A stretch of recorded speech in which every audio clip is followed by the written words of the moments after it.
welcome to my channel. My name is Brian, and this channel, we're all about working on our Porsches, whether it be one of the classic air-cooled first-gen 911s or 912s to the 986 Boxsters and 996s out there that I have as well. Most of the time, we do DIY stuff on this channel, but this week, in this episode, we're talking about used Porsche prices and the value of the collector car market out there right in a whole. I live here in Arizona, so I had the opportunity to check out Barrett-Jackson and a few of the other auto shows that happened this week. So I'm going to take a few moments today and dive into prices and market value of what some cars are going for in the Porsche market and see if whether this bubble that we're on is going to pop or is it keep going up? What's going to happen?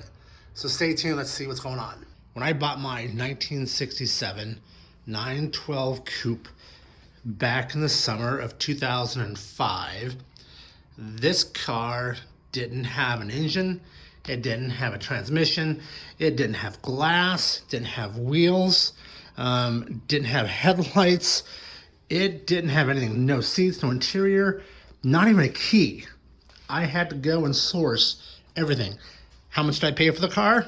Couple $100.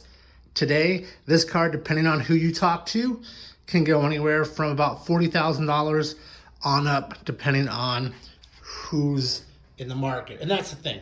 It's all about who is willing to pay the price for the car. That's what determines the market value for it.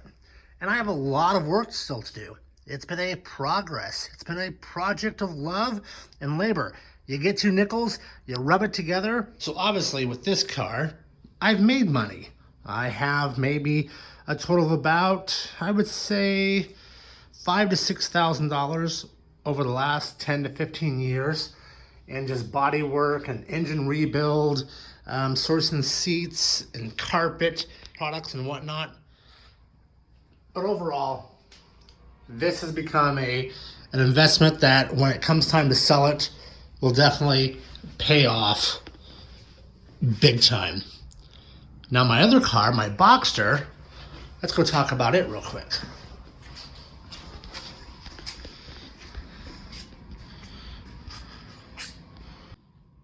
Now my Boxster, this is a 2001 Boxster S. It's a 6-speed. And yes, she is for sale if you wish to buy her. But when I bought her the summer of last year of 19, I picked her up for $600. That's right, $600 is what I paid for this car. Now, granted, it had issues. Mainly, the engine had intermix, an IMS bearing had blown up on it. It was completely trashed.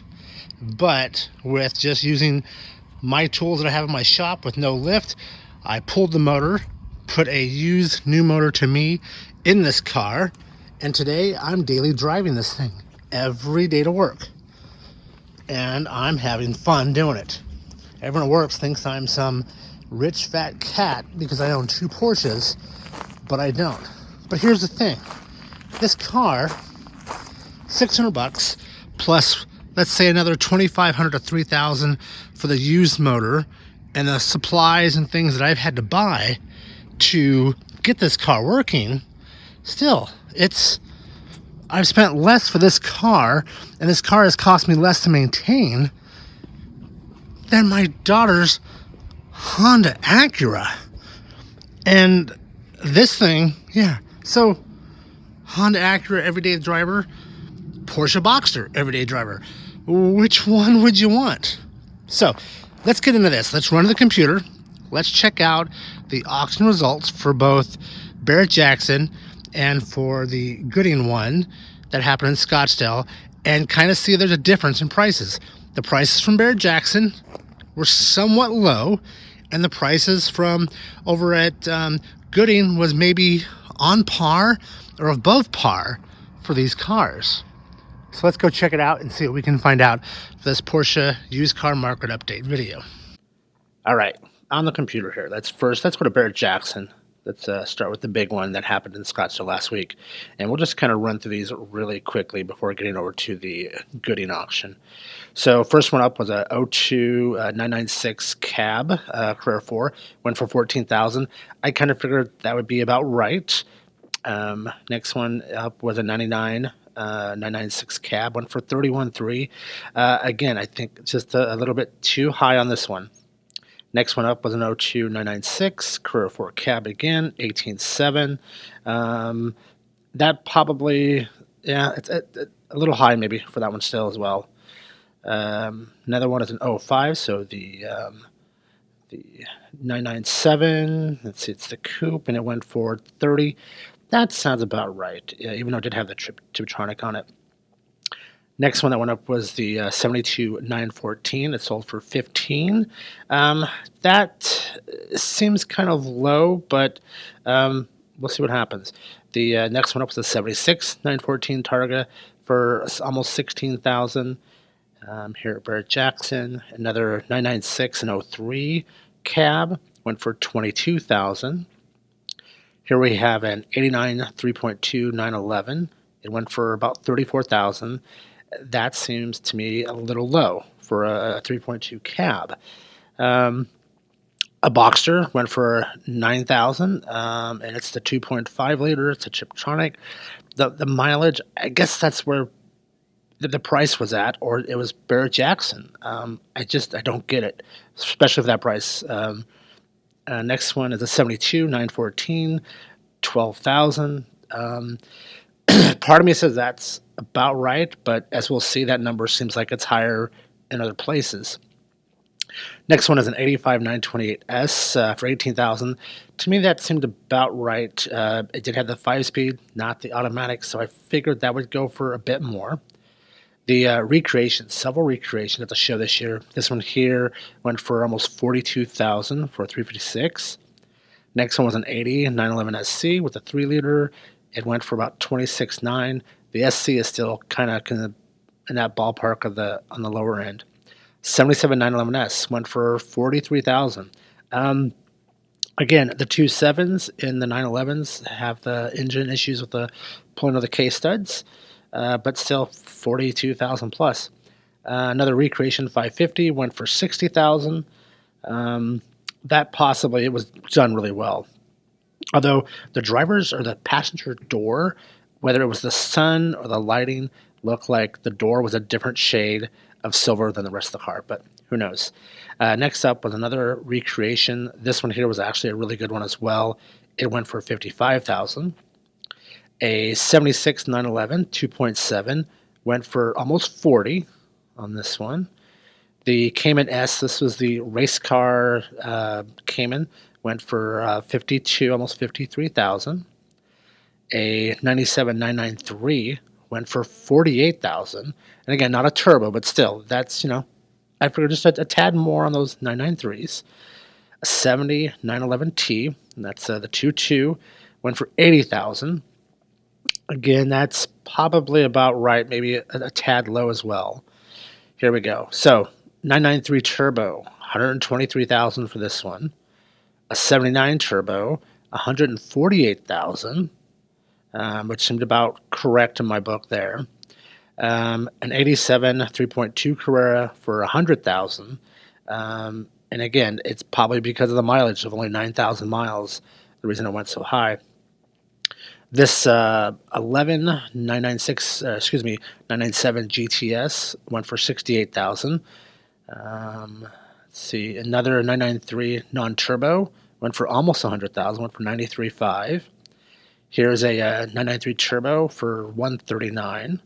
Another turbo for 176.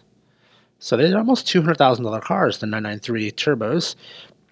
A 89 Speedster for 187,000.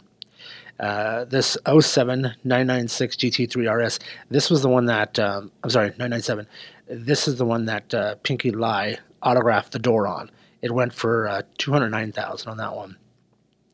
Next up, and this car here, this Carrera S Endurance Racing Edition, there seemed to be one of these at almost all of the auctions in Scottsdale this week. It was really kind of crazy. It went for 165,000 over at Barrett-Jackson for this one. Next up is the 62 356 cab. Now, I finally found this car. Beautiful car. Very awesome. Matter of fact, I got a chance to speak to a gentleman who said he used to own the car several years ago. and had a nice little talk with him. It went for $258,000. Pretty impressive. Next up was another '89 Speedster. It went for $231,000. The 918. I was actually at the auction, so let's watch the auction for this one right here, and then we'll talk about it. Lot number 1405 rolling up on the block, 2015 Porsche 918 Spider. Only 3,700 actual miles, one of 918 produced worldwide.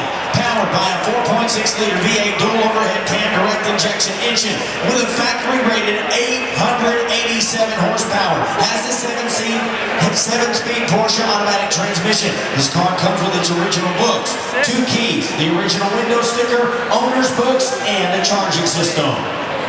Yeah.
One of 918 produced worldwide. This one's loaded with options, highly sought after color combination, leather interior. You're going to get all kinds of documentation. The original window sticker that says this is loaded up with a ton of highly desirable options. It had an MSRP of over $930,000. This car's brand new with 3,700 actual miles. 850, 900, $900,000, $950, $950, $9.5, $9.5 on the penny, $9.5 on the penny, $9.5 dollar penny, $950, $950 on the penny, $9.5 dollar penny, $950 $9.5 penny, $950 in the deals all through, $9.5 on the penny all through, all done at $950,000, $950,000, everybody through, everybody done, $950,000 penny, $950,000 one more time. Ladies and gentlemen, don't miss the opportunity to own one of 918 ever produced worldwide, loaded with options. It had an MSRP of over $930,000. You're going to get all the documentation that comes with it, highly desirable color combination, loaded with every option, 3,700 actual miles. 50, I didn't get a 950 all upstairs, $950,000, $950, $950 on the penny, down on the $9.5 on the penny, $950,000, anybody else all do well done, $950,000 and a half, Number 1406 rolling up on the stage, ladies and gentlemen. So, in all regards, this car should have went for a lot higher. It should have went for about 1.5, maybe $1.8 million, but it went for under $1 million. And obviously, as you can see, it did not meet reserve, so it did not sell. I think that's when I started to wonder, has the bubble popped in the Porsche collector market? Which got me thinking about everything. Moving along, a 03 GT2, 121,000. A 79 911 930, or excuse me, just 911 SC went for 33,000, and the last one was an 02 996, which went for about 27,000. And I looked at this one, and I was not impressed with it at all. I felt like it should have probably went for about 17,000. Okay, so the other one we're going to look at is the Gooding and Company auction that took place, and we'll kind of briefly run through these, and there's only a few that I actually want to explore a little more with you guys. So the first one out of the box is this one here. It's a 73 914, or excuse me, 911 2.4 Targa, sold for $114,008. The next one is a 79 911 SC Targa, $123,000. So we just saw them over at Barrett-Jackson going for $30,000. Over here, $123,000. A 65 911, 356 SC Coupe, 190, so about the same as a Barrett-Jackson for that 356 cab. This is the one that we want to talk about. This is the 1970 914 6 GT. It went for almost $1 million. Amazing. This brought, I think, the market up. Understand this is a collector's race car. It has history to it, but definitely that kind of price for a 914 brings the market up, which tells me that those 914s that were at Barrett-Jackson probably should have popped up a little bit. A 72 911 2.4 sold for $142,000 at Gooding's, and a 79 930 156. That's about what the 930 over at Barrett-Jackson's went for. A 993 Turbo, 151,000. So kind of a little bit below the ones from Barrett-Jackson, but still kind of in that ballpark. A 56 356 Speedster for 340,000. A 2018 991 GT3 went for 204,000. And this one kind of shocked me as well. An 89 944 S2. I expected it to be much lower, but it went for 40,000. I really expected it to be 25 and 30, and maybe that's bad on my part, but I was 40,000 for an S2. Okay, non-cab. Rolling. Here's a 964 from 93. It's the American Roadster Edition, 134. Another 356 from 58 for 395,000. Oh, it is a Speedster. Yep. A 7911 22 for 148,000. We saw the one over at Barrett-Jackson that went for much less. Moving along here, here's a 996 GT3, went for 140,000. Another 356 Coupe from 65 for 120. 2008 GT3 RS for 200,000, kind of on the same ballpark as the GT3 RS over at Barrett-Jackson. And 73 911 2.4, 151,000. And moving right along. Carrera GT. So this car only sold for 775,000. Did it meet reserve or not? Let's see right here. Nope, it did sell.